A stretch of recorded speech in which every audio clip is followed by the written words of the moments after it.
आप लोगों का काफ़ी सहयोग रहा मेरे पूरे लड़ाई में। आप लोगों का बहुत बहुत मैं शुक्रिया अदा करता हूं। आज के पत्रकार सम्मेलन का उद्देश्य है कि मैं बताऊं आपसे कि आज मैंने अपना नामांकन वापस क्यों लिया। सबसे पहले मैं पहले की बात कर दूं कि आज से 5-6 महीना पहले मैं पार्टी की ओर से मधुबनी भेजा गया था चुनाव लड़ने के लिए। BLA, बूथ कमेटी, बड़ी बड़ी सभाएं, छोटी सभाएं वहाँ की लोगों को तैयार किया और वहाँ राजद और गठबंधन के साथियों में काफ़ी उत्साह था कि पहली मर्तबा जनता दल या राजद का कोई MP वहाँ से बनेगा। इतिहास में कभी नहीं बना, आप लोगों को मालूम है। कभी हम लोगों ने कांग्रेस को छोड़ा, कभी हम लोगों ने CPI को छोड़ा था, तो इस दफा उम्मीद थी। लेकिन जो टिकट का बंटवारा हुआ, एक दिन पहले तक रात तक मुझसे कहा गया कि आपका मधुबनी क्लियर हो गया। चाहे वो तेजस्वी जी हों, चाहे लालू जी हों, सब तरफ से कंफर्मेशन था कि मेरा टिकट हो गया। लेकिन जिस दिन टिकट का बंटवारा था मधुबनी का, दरभंगा का, मालूम ये हुआ कि मधुबनी सीट VIP को किसी साजिश के तहत दे दिया गया। मैंने प्रोटेस्ट भी किया वहाँ कि भाई इसको रीथिंक करो, क्योंकि पार्टी ही ने मुझे वहाँ काम करने के लिए भेजा था। मैं 4 मर्तबा का लोकसभा मेंबर रह चुका था, 7 चुनाव लड़ चुका था, मेरे पास एक्सपीरियंस भी था, लोग भी थे, और जितनी भी कलाएं होती है चुनाव लड़ने की मेरे पास थी। फिर न जाने क्यों एक ऐसे आदमी को कैंडिडेट बनाया गया। VIP पार्टी जिसका कोई मेंबर नहीं है, वहाँ पार्टी का कोई जनाधार नहीं है, उनको वहाँ से टिकट दे दिया गया। मैंने प्रोटेस्ट किया, पार्टी से रुजू किया कि आप मेरे ऊपर पुनर्विचार करें, जरूरत पड़े तो मुझे VIP ही से चुनाव लड़वा दें। मैं कहाँ जाऊँगा, जीत करके तो एक ही परिवार है, रहूँगा। लेकिन मुझे कहीं से कंसीडर नहीं किया गया। फिर मैंने कहा कि मैं 18 तारीख, जो कि आखिरी तारीख थी नॉमिनेशन की, मैं उस दिन नॉमिनेशन फाइल करूँगा। और मैं समझता था कि मुझे कहीं ना कहीं से कोई ऑफर आएगा, चाहे मधुबनी से सीट बदली जाए या फिर उस वक्त तक शिवहर भी अनाउंस नहीं हुआ था। अब शिवहर से मुसलमानी चेहरा आया, लेकिन गया से वो भी अननोन पर्सन। मुझे पता नहीं, समझ में नहीं आ रहा है कि राजद ने किन विचारों से ऐसे ऐसे लोगों को टिकट दिया। ये तो नतीजा बताएगा, जो नतीजा आने वाला है 23 तारीख को। तो हमने फिर वहाँ पे जिन लोगों के साथ काम किया था उनकी मीटिंग ली, हमारी जो कोर कमेटी थी उसकी मीटिंग ली, मधुबनी लोकसभा की, और उसमें बात ये निकल के आई कि आपको लड़ना चाहिए, न्याय की लड़ाई को आगे बढ़ाना चाहिए, ताकि आपका प्रोटेस्ट भी दर्ज हो और आप जीत भी सकते हैं। मैंने कहा ठीक है, मेरा जो एजेंडा था भारतीय जनता पार्टी को हराना, उसी एजेंडे के तहत पहले मैं इंडिपेंडेंट चुनाव लड़ना चाहता था। लेकिन 17 तारीख को बहुजन समाज पार्टी ने मुझसे कहा कि आप मेरे सिंबल से लड़िए। मैंने कहा ठीक है। उनको 2 शर्तें रखी कि ये शर्त हमारी अगर पूरी होगी, उसमें एक बहन मायावती का आना भी था, तो मैं कंसीडर करता हूँ आपके। 17 तारीख को उन्होंने मुझे अपना सिंबल दिया, 18 तारीख को मैंने फॉर्म भर दिया। और यकीन नहीं करेंगे, जिस दिन नॉमिनेशन हुआ, आप लोग ही पत्रकार भाई हैं, मालूम कर लें, भारतीय जनता पार्टी के इक्वल लोग हमारे नॉमिनेशन के वक्त आए, मुझे अपना समर्थन दिया। महागठबंधन के अंदर आधी भीड़ थी, मालूम कर लीजिएगा, हेलीकॉप्टर भी गिरा था, आधी भीड़ थी। और अब भी मैं उम्मीद कर रहा था कि कहीं नॉमिनेशन के वापसी के दिन तक भी कुछ होगा। लेकिन बीच में बहुत सारी घटनाएं हुई। मुझे जो सबसे बड़ा सपोर्ट मिला जनाब मोहतरम वली रहमानी साहब का, जो all India Muslim personal law board के चेयरमैन भी हैं और बिहार में इमारत शरिया के भी सदर हैं। उन्होंने खुद से कॉल किया कि आपकी जो खिदमात हैं दरभंगा के लिए और मुल्क के लिए, इसको दरकिनार किया गया और आपको टिकट नहीं मिला। मैं इसकी मजम्मत भी करता हूं और मैं चाहता हूं कि आप चुनाव लड़िए, आपकी मैं मदद करूंगा।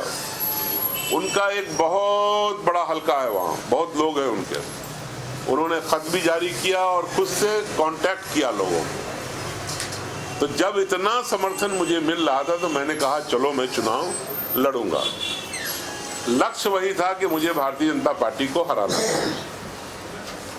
लेकिन नॉमिनेशन के बाद से लेकर आज तक, जो आज आखिरी दिन था नॉमिनेशन वापस लेने का, शायद मैं उस लक्ष्य में कामयाब नहीं हो पा रहा था जो मैं चाहता था, क्योंकि बीच में शकील अहमद साहब ने भी नॉमिनेशन कर दिया और वो कांग्रेस के भी उम्मीदवार हैं, वहाँ के एमपी भी रह चुके हैं और उनका भी एक एरिया ऑफ इन्फ्लुएंस है। लोग कहने लगे ये क्या हो रहा है, दो पूर्व मंत्री चुनाव लड़ रहे हैं, तो ये तो डिसीजन लेने में, फैसला करने में प्रॉब्लम हो।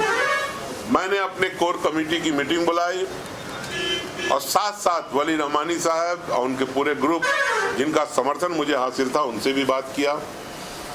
आखिर में हमारे सारे साथियों का और वली रहमानी साहब का भी ये राय हुई कि सोच समझ के कदम उठाना है ताकि वोट भी संगठित रहे, एक साथ रहे, जो आपका एम है, जो आपका टारगेट है वो भी पूरा हो और इसके लिए ज़रूरत पड़े तो आप चुनाव से अलग भी हो जाएं।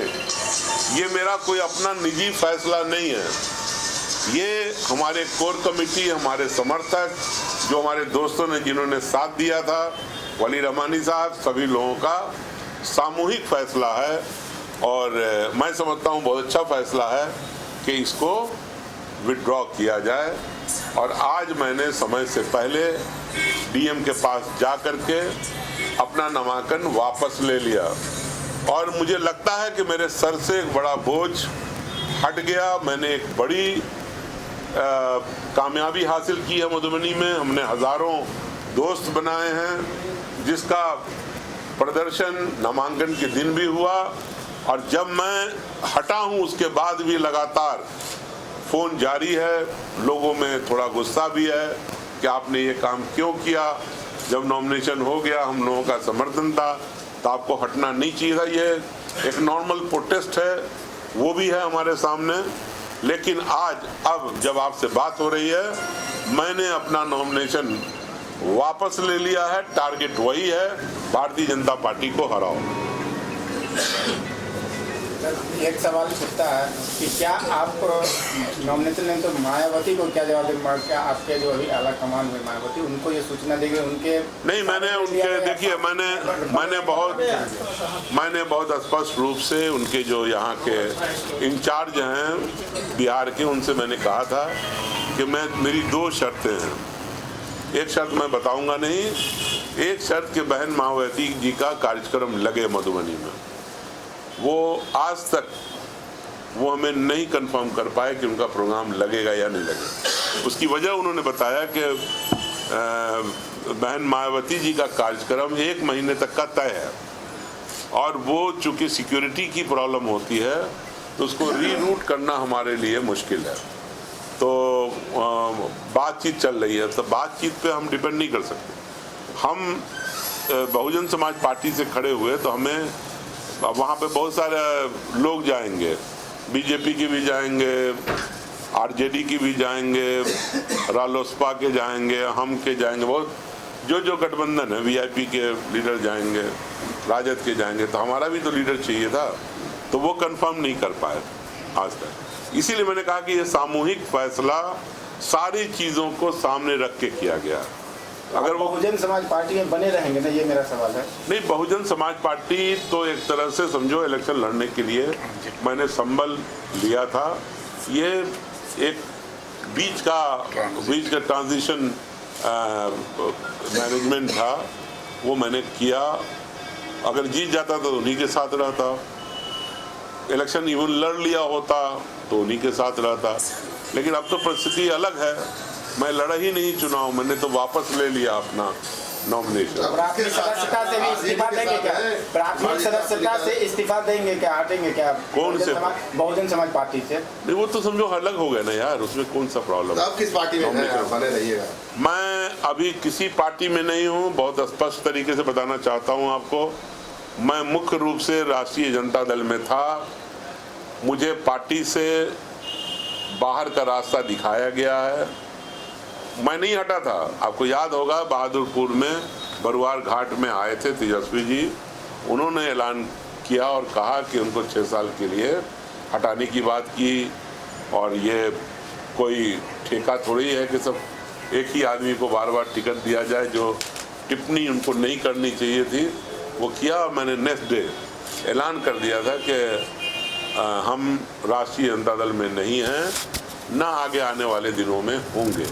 बिल्कुल स्पष्ट रूप से आपसे बता देना चाहता हूं कि राष्ट्रीय जनता दल से हमारा कोई रिश्ता नहीं है, राष्ट्रीय जनता दल से हमारा कोई लेना देना नहीं है। सर, आप मुस्लिम के बड़े लीडर हैं, मुझे बताइए कि सपोर्ट तो किसी का जरूर कीजिएगा।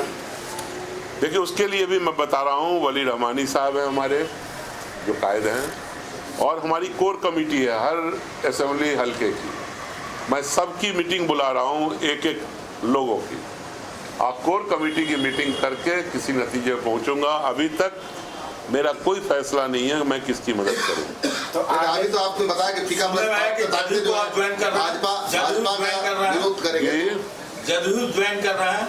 देखो, एक ऐसी बात है, अब समझ लो, जदयू ज्वाइन कर रहे हैं, कांग्रेस ज्वाइन कर रहे हैं, लोजपा ज्वाइन कर रहे हैं, ये बाहर की बात होगी। मेरे दिल की बात यह है कि अब जो मुझे इज्जत देगा, सम्मान देगा, जगह देगा, पोजीशन देगा, अली अशरफ फातमी वही जाएगा। भाजपा देगी तब?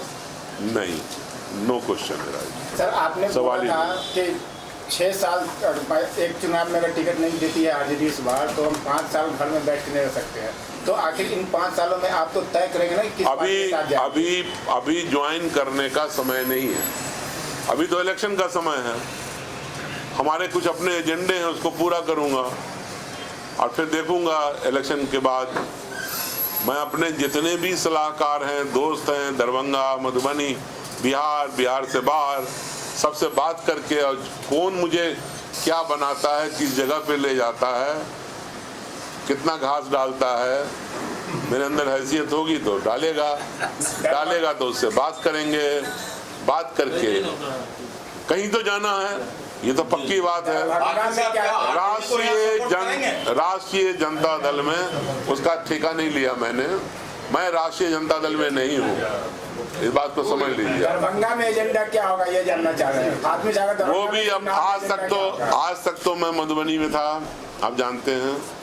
अब रात है, कल है, परसों है, 29 तक है। सब लोगों से बातचीत करके कोई न कोई रास्ता निकलेगा। ऐसा मैं राष्ट्रीय जनता दल में नहीं हूँ, ये बात समझ लेना।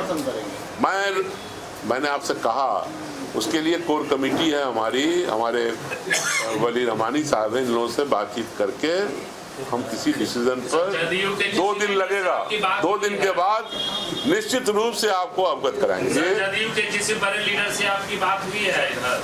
देखिए, ऐसा है कि बातचीत तो बहुत सारी पार्टी के लीडरों से होती रहती है और होनी चाहिए, क्या बुराई है। जब हम किसी पार्टी में नहीं हैं तो किसी पार्टी के लीडर से बात करने में, या ऐसे भी अगर हम किसी पार्टी में भी हैं तो बात करने में क्या बुराई है। जरूर हुई होगी, जरूर होगी। अच्छा, वोट तो गिराइएगा, मतदान में अपना वोट तो गिराइएगा, किसको दीजिएगा? तो वोट किसको दीजिएगा? आप मतदान में किसको दीजिएगा अपना वोट? आप बताइएगा आप किसको दीजिएगा, आप बताइएगा। नहीं, आप बताएंगे किसको वोट देगा, ये गुप्त चीज है। नहीं, यहाँ पे कोई आदमी बताएगा हम किसको वोट दे रहे हैं, कि हम अपना वोट कहाँ डालें। और जहाँ तक हमारे सहयोगियों का बात है, उनसे बात करेंगे क्या करना चाहते हैं। सर, एक आखिरी सवाल कि नीतीश कुमार को नीतीश कुमार हम कहते हैं नीतीश कुमार के काम को किस रूप में देख रहे हैं बिहार में आप, सर ये बताइए। भाई नीतीश कुमार के काम को मुझसे क्यों पूछते हैं? बताओ, नहीं खबर एक मर्तबा नहीं, कई मर्तबा लोगों ने उनके काम को अच्छा माना है और बार बार जिताया है उनको। और आप मेरे रोकने से अगर रुक जाए एनडीए बिहार के अंदर तो मैं रोक दूं। मैं समझता हूं कि बिहार ही एक राज्य ऐसा है पूरे देश में जहां एनडीए सबसे ज्यादा मजबूत है, और ये मेरी कोई बात सुनने को तैयार नहीं था। समझ में पहले तो आप कह रहे थे आने वाले समय में ये देखा जाए कि नीतीश कुमार का द्वार खुला हुआ है। नीतीश कुमार हमारे 89 से दोस्त हैं, वो हमारे प्रमोटर रहे हैं, उनके साथ मैंने बहुत काम किया है। लेकिन मैं आपसे बता दूं, हर आदमी, आप पत्रकार हैं तो आपका भी कोई ओहदा है ना, आपकी कोई जगह है। लेट अस सी कि कौन हमें बुलाता है, कौन मुझे इज्जत देता है, कौन हमें जगह देता है, कौन हमसे प्यार करता है। My door is open for every secular party. RJD भी है, से वो तो बंद हो गई दुकान, लेकिन आपको नहीं जाइएगा। आरजेडी में कोई सवाल ही पैदा नहीं होता। मैं कभी भी कॉन्फ्रेंस में देखिए, मैं आपको एक चीज बता रहा हूँ, अगर वही जुमला जो तेजस्वी जी ने बोला, अगर वही जुमला या उससे कठोर जुमला लालू प्रसाद जी बोले होते, उससे और बहुत ज्यादा, तो मुझे सदमा नहीं होता। इसलिए कि he is elderly figure, fatherly figure, big brother, और उनकी तो बहुत बातें हम लोग सुनते रहे हैं और सुनेंगे, बड़े हैं हमसे। लेकिन एक नौजवान जिसकी जितनी उम्र है उससे ज़्यादा हमारी पार्टी के अंदर, जनता दल और आरजेडी के अंदर हमारा काम है। मैं 30 साल से जनता दल और आरजेडी में हूँ। मैं आरजेडी के जब आरजेडी उसके बनाने वालों में हूँ, हमारी भी उसके अंदर योगदान है। और उसको वो फरमा रहे हैं कि 6 साल की बात कर रहे हैं और ठेके की बात कर रहे हैं। मैंने कहा कि लालू जी अगर इससे कठोर जुमला भी इस्तेमाल करते तो हमको कोई आपत्ति नहीं होती, कोई प्रॉब्लम नहीं होती। लेकिन क्या वजह है कि इतने कम उम्र, जल्दीबाजी क्या थी? और उनको क्या अधिकार था मेरे खिलाफ बोलने का? अगर हमारे खिलाफ कोई बोलता था, लालू जी बोल सकते थे, क्योंकि वो अध्यक्ष थे पार्टी के। हम राष्ट्रीय कार्यकारिणी में थे, हम नेशनल काउंसिल में थे, हम पार्लियामेंट्री बोर्ड में थे, हम स्टार प्रचारक में थे। हम उनके अंडर में आते ही नहीं। वो तो बिहार लेजिस्लेटिव असेंबली के विपक्ष के नेता हैं। हम तो लालू यादव जी के अंडर में आते हैं, जो राष्ट्रीय अध्यक्ष थे। और अगर आप कभी भी जिंदगी में मुझसे लालू जी के खिलाफ बुलवाइएगा, मैं नहीं बोलूंगा। इसलिए I have all the respect. और आपने देखा होगा, आपने नीतीश जी के बारे में बहुत कुछ पूछा होगा, बहुत जमाने से मैंने कभी भी एक लफ्ज उनके खिलाफ नहीं बोला होगा। इसलिए कि मैं जानता हूं कि जब 89 में मैं नौकरी छोड़ करके सऊदी अरब से आया था, तो नीतीश कुमार जी सबसे बड़े हमारे प्रमोटर थे। आप लोगों को नहीं मालूम होगा, हम अपनी गाड़ी, मैं ड्राइवर रहता था, नीतीश कुमार जी हमारे बराबर में बैठते थे, विजय कृष्ण जी उनके बराबर में बैठते थे, और हम लोग साथ गोपालगंज, सिवान, उनके घर की तरफ हम लोग ड्राइव करके उनको लेके जाने वालों में। ना सिक्योरिटी होती थी, ना कुछ होता था। और मुझे 91 में अगर टिकट मिला तो उसमें उनका भी योगदान था, रंजन यादव जी का भी योगदान था। उस वक्त सब एक ग्रुप था, लालू यादव, रंजन यादव, नीतीश कुमार जी। तो नीतीश कुमार जी का सबसे ज़्यादा हमें समर्थन इसलिए होता था कि वो भी इंजीनियर थे, मैं भी इंजीनियर था। वो जानते थे कि मैं स्ट्रगल से आया हूँ। मैं अलीगढ़ मुस्लिम यूनिवर्सिटी का जनरल सेक्रेटरी भी रहा हूँ, कैबिनेट मेंबर भी रहा हूँ, इंजीनियरिंग कॉलेज यूनियन में भी रहा हूँ, जेल भी गया हूँ, आंदोलन में रहा हूँ, 74 के आंदोलन में रहा हूँ AMU के अंदर, अलीगढ़ के अंदर। तो वो सब चीज़ जानते थे, इसलिए हमें वो तरजीह देते थे। और अब्दुल बारी सिद्दीकी के ऊपर तरजीह देते थे वो, जबकि वो पुरानी सहयोगी थे। तो इसलिए नीतीश कुमार जी हमारे बड़े भाई की तरह हैं, मैं उनका पूरा रिस्पेक्ट करता हूँ। और कभी भी आपने इतना प्रेस कॉन्फ्रेंस हुआ होगा, आपने बहुत पूछा होगा, मैंने नीतीश कुमार जी के बारे में कभी कोई ऐसा लफ्ज इस्तेमाल नहीं किया जिसके लिए मुझे शर्मिंदा होना पड़ा। आपने तो कहा था उनका 7 निश्चय फेलियर है, लोहिया स्वच्छता अभियान फेल है। आपको ऐसे बताइए, कार्यक्रम का फेल होना अलग बात है। मैंने नीतीश कुमार जी के बारे में पर्सनल व्यक्तिगत कभी भी कोई टिप्पणी नहीं की होगी। मौका परस्त और फिरका परस्त, देखिए, मौका परस्त इज अ पॉलिटिकल जुमला। फिरका परस्त के साथ बीजेपी के साथ होना एक पॉलिटिकल जुमला है, लेकिन व्यक्तिगत नीतीश कुमार के अंदर मैंने कोई भी खराबी ऑन रिकॉर्ड मैंने लाइव में कभी एक लफ्ज, क्योंकि मेरे ऊपर जो एहसान करता है मैं उसको कभी भूलता नहीं हूँ। नीतीश कुमार जी का मेरे ऊपर एहसान था। एक आध दफा कोई डिफरेंसेस भी हुए लालू जी से, तो नीतीश कुमार जी थे जिन्होंने निगोशिएट करा के मामले को सेटल कराया। जब हम और नीतीश कुमार एक साथ लोकसभा में होते थे, इसलिए नीतीश कुमार जी से पर्सनल मेरा कोई डिफरेंसेस नहीं है। पॉलिटिकली मैं राजद में था, राजद के सारे कार्यक्रम को आगे बढ़ाता था। राजद का अगर पॉलिटिकल फैसला था कि ये फला चीज बिहार में गलत हो रहा है, तो मेरा बोलना अनिवार्य था, मैं बोलूँगा। लेकिन कभी भी आपसे मैं बता देना चाहूँ, प्राइवेटली या पब्लिकली या फिर मीडिया के सामने, मैंने नीतीश कुमार जी के बारे में कभी भी गंदा लफ्ज इस्तेमाल नहीं किया। मान लिया जाए कि नीतीश कुमार आपके पहले पसंद होंगे, सर आगे की राजनीति के लिए नीतीश कुमार आपके पहले पसंद हो। देखिए, आप देखिए, एक बात सुनिए, मैंने कहा कि आप भी पत्रकार हैं, आपकी क्वालिटी अच्छी होगी तो आपको आज तक वाला बुला लेगा, ABP वाला बुला लेगा, NDTV वाला बुलाएगा, BBC वाला बुलाएगा, चैनल हेड बना देगा। तो अपनी वैल्यू देखेंगे ना हम, कि मुझे कौन बुला रहा है, क्या कर रहा है हमारे लिए, कौन सी जगह दे रहा है। जी कि आपने कहा कि लालू हमारे गार्जियन है, पत्रकार के अगर लालू जी आपको ऑफर करते हैं कि दोबारा आप आरजेडी में आइए, तो क्या आप जाएंगे? देखिए, लालू जी अब पार्टी के अंदर बहुत कुछ नहीं है। अब एक नया ग्रुप काम कर रहा है। आप मुझे बताओ कि मुझे नोटिस होती है, मेरे बारे में बोला जाता है, तेजस्वी जी बोलते हैं। मैं फिर आपसे जानना चाहता हूं कि तेज प्रताप जी मेरे लिए दोनों बराबर हैं। मैं पॉलिटिकल सवाल कर रहा हूं, मेरे ऊपर तो आप एक्शन की बात करते हो, मेरे ऊपर तो आप कहते हो कि ठेका नहीं है। आप बताओ कि जहानाबाद कौन गया कैंपेन करने, आप ये बताओ कि सीवर कौन गया, आप हाजीपुर की बात कौन कर रहा है, कौन सा नोटिस आया उनके ऊपर, केक क्यों खा रहे हो भाई बैठ करके। मुझे एक चीज और बताओ कि क्या राजद के अंदर दो तरह के कानून चलेंगे? मोहम्मद अली अशरफ फातमी जो 30 साल सर्विसेज दे चुका है, उसके लिए कानून अलग होगा, उसके लिए जुमले अलग होंगे,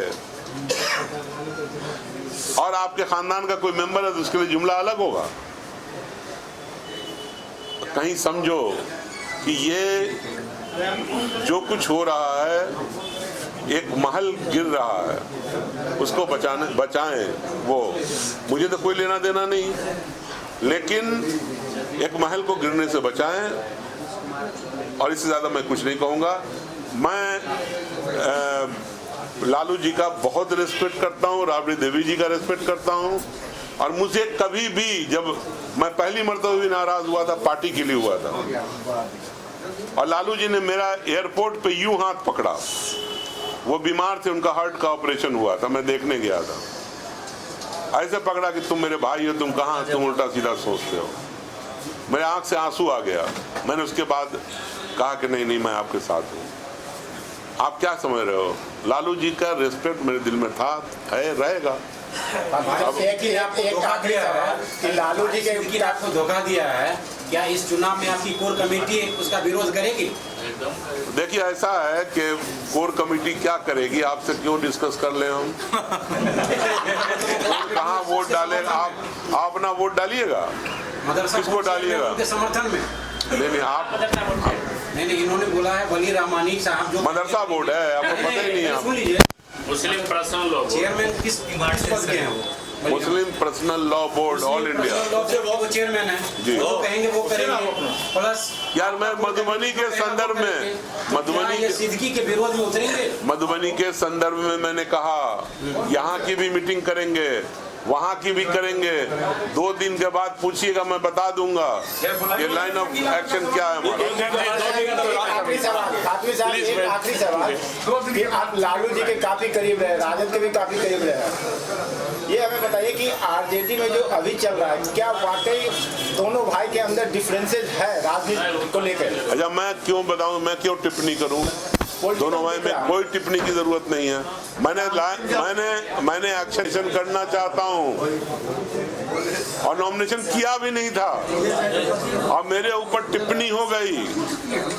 उनका भाई, सगा भाई, बड़ा भाई, लालू जी का लड़का उसी पार्टी के अंदर जहानाबाद और शिवर में कैंपेन कर रहा है, अपने कैंडिडेट के खिलाफ वोट मांग रहा है।